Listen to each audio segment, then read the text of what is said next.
আজকে দুইটাই মজার খাবার, একটা হচ্ছে আলু ভাজি আর একটা হচ্ছে চিংড়ি মাছ ভুনা। ভাত রান্না করে নিলাম। তো আসসালামু আলাইকুম, কেমন আছেন সবাই? আশা করি ভালোই আছেন। তো আজকে রান্না বান্না এই দুইটা আইটেম। তো রান্নার দিকে চলে যাই। সবার আগে আলু ভাজির জন্য কড়াই বসাইলাম চুলায়। তো এটার মধ্যে পেঁয়াজ দিয়ে দিব আর শুকনো মরিচ দিয়ে দিব। এরপর আমি তেল দিব পরিমাণ মতো।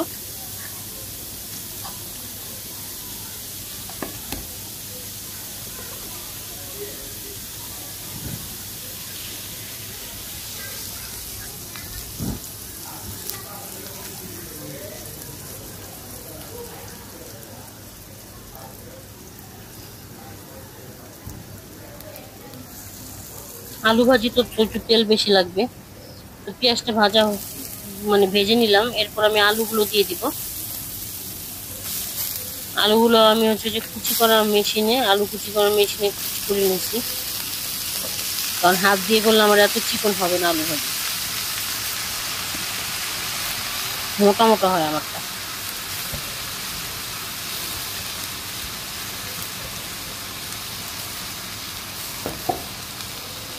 তো আলুগুলো দিয়ে দিলাম। এখন লবণ দিয়ে দিব পরিমাণ মতো, আর একটু হলুদের গুঁড়ো দিব কালারের জন্য।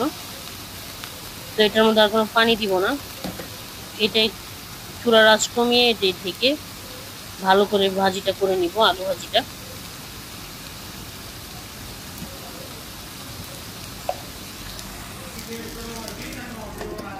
নেড়ে চেড়ে দিলাম। এখন ঢেকে ওই চুলায় দিয়ে দিব। এই চুলায় আমি চিংড়ি মাছটা ভুনা করে ফেলবো। তো চিংড়ি মাছ ভুনার জন্য আমি কড়াইয়ের মধ্যে পেঁয়াজটা দিয়ে দিলাম। এরপর আমি তেল দিব।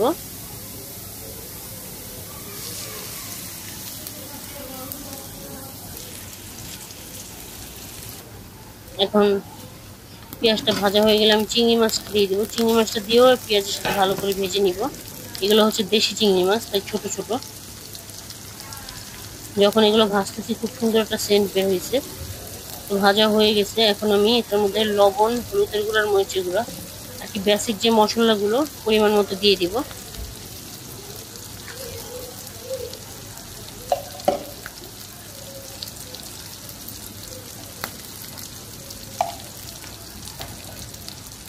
এরপর কাঁচামরিচ দিয়ে দিব। এখন একটু পানি দিব, আর একটু পানি লাগবে। এটা আমি শুধু কষানোর জন্য, ভালো করে মাছটা কষাবো, তারপর আমি ঝোল দিব। আবার কষানো হয়ে গেছে, তেল উঠে গেছে। এটার মধ্যে ঝোল দিয়ে তারপরে আমি ধনিয়া পাতা দিয়ে দিব। তো এদিকে আলু ভাজিটাও হয়ে গেছে, তো আপনাদেরকে দেখালাম।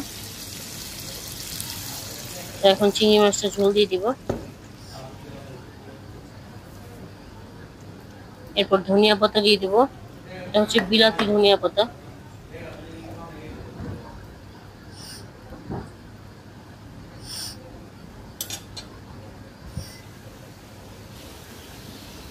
তো আলু ভাজিটা এখন নামিয়ে ফেলবো।